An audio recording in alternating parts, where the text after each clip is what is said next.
America China మధ్య tech యుద్ధం రోజురోజుకి తీవ్రతరం అవుతోంది. ఆర్టిఫిషియల్ ఇంటెలిజెన్స్ కేవలం భవిష్యత్తు కాదు, ఇది యుద్ధానికి మారే ఆయుధం అవుతోంది. చైనా అమెరికా మధ్య ఈ రంగంలో జరుగుతున్న పోటీ ఇప్పుడు నిశ్శబ్దంగా ప్రాణాలను బలితీస్తుందా? చైనా ఏఐ పరిశోధకులు ఒకరి తర్వాత ఒకరు ఆకస్మికంగా చనిపోతున్నారు. ప్రమాదాలు, గుండెపోటులు, అనారోగ్యాలు అనే పేర్లతో ఈ మరణాలు ఒక్కొక్కటి రెండు కాదు, ఒకటి కాదు.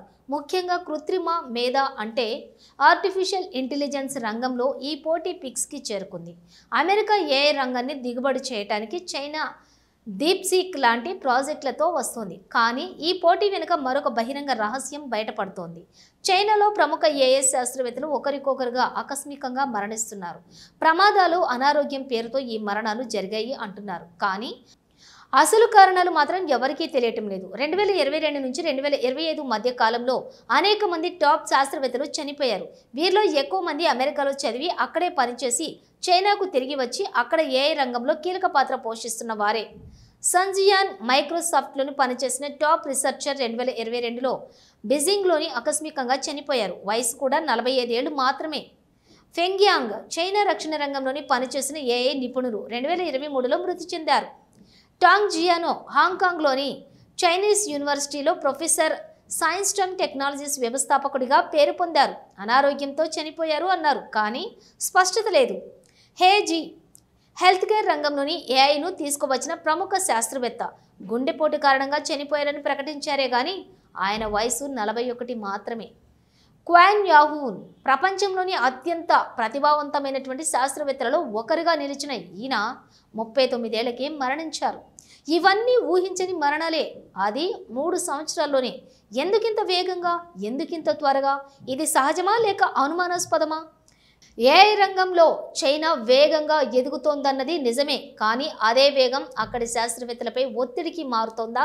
ఒక్కసారి వారు చేసే రీసెర్చ్లో ముందే మరొకరు అదే పని పూర్తి చేయటం నైతికంగా, వ్యక్తిగతంగా చాలా పెద్ద ఒత్తిడికి మారుతోందని అంటున్నారు చైనా నిపుణులు. పైగా ప్రభుత్వం, రక్షణ రంగాల ఒత్తిడి, గోప్యత గల ప్రాజెక్టుల ప్రెషర్ ఇవన్నీ కలిపితే పరిస్థితి భయంకరంగా మారుతోంది. ఇక ఈ పాటికి అమెరికా చైనా మధ్య ఏఐ ఆధిపత్య పోటీ ఉంది. దానికి తోడు ఇలాంటి మరణాలు జరిగినప్పుడు ఇవి సహజమా లేక వ్యూహాత్మకంగానా అన్న అనుమానాలు రాక మానవు.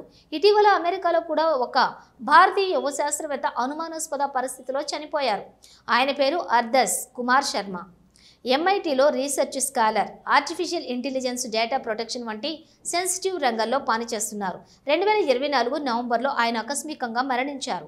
పోలీసులు ఇది సహజ మరణమే అని చెబుతున్నా ఆయన కుటుంబ సభ్యులు మాత్రం అసహజమైనదే అంటున్నారు. అంతటితో కాదు, కొన్ని ప్రభుత్వ ప్రాజెక్టుల్లో ఆయన చేసిన పని, కొన్ని రహస్య అంశాలపై ఆయన పరిశోధనలు కూడా ఇప్పుడు ప్రశ్నలుగా లేవబడుతున్నాయి. 2024 చివరిలో మరో హై ప్రొఫైల్ మరణం అందరినీ షాక్కు గురిచేసింది. సుజీర్ బాలాజీ భారతదేశానికి చెందిన ప్రముఖ డేటా సైంటిస్ట్, కృత్రిమ మేధ పరిశోధకుడు, అత్యంత ప్రతిభావంతుడిగా పేరు సంపాదించిన ఆయన కొన్ని అంతర్జాతీయ ప్రాజెక్టులను భాగస్వామిగా ఉన్నాడు. ఆయన మరణం గురించి వచ్చిన మొదటి సమాచారం సడన్ కార్డియాక్ అరెస్ట్. కానీ మరణానికి కొన్ని రోజుల ముందు ఆయనకు వచ్చిన బెదిరింపులు, మెయిల్స్ ఆయన పనిచేస్తున్న ప్రాజెక్టులు అంతర్జాతీయ సంస్థలతో గోప్యంగా ఉన్నాయని చెప్తున్నారు. ఒక మాటలో చెప్పాలంటే అత్యుత్తమ టెక్నాలజీ, అత్యుత్తమ జ్ఞానం ఉన్నవాళ్ళు ప్రాణాలు కూడా ఇప్పుడు సురక్షితంగా లేవని స్పష్టమవుతోంది. ఇప్పుడు చూస్తే చైనాలో టాప్ శాస్త్రవేత్తలు, అమెరికాలో యువ భారతీయ శాస్త్రవేత్త. ఇది యాదృచ్ఛికమా లేక అంతర్జాతీయ స్థాయిలో ఏఐ రీసెర్చ్ చేసే వారి భద్రతపై మనం పెద్దగా ఆలోచించాల్సిన అవసరం ఉందా? ఏఐ భవిష్యత్తును మార్చేస్తుంది అనడం ఒకవైపు, అదే ఏఐని రూపొందించే వాళ్ళు మాత్రం ఈరోజు ప్రమాదంలో ఉన్నారంటే ఇది నిజంగా భయపడాల్సిన విషయం. ఈ అంశాలపై బహిరంగ చర్చ, పారదర్శక దర్యాప్తు జరిగే వరకు ఈ అనుమానాల ముసుగు మాయం కాదేమో.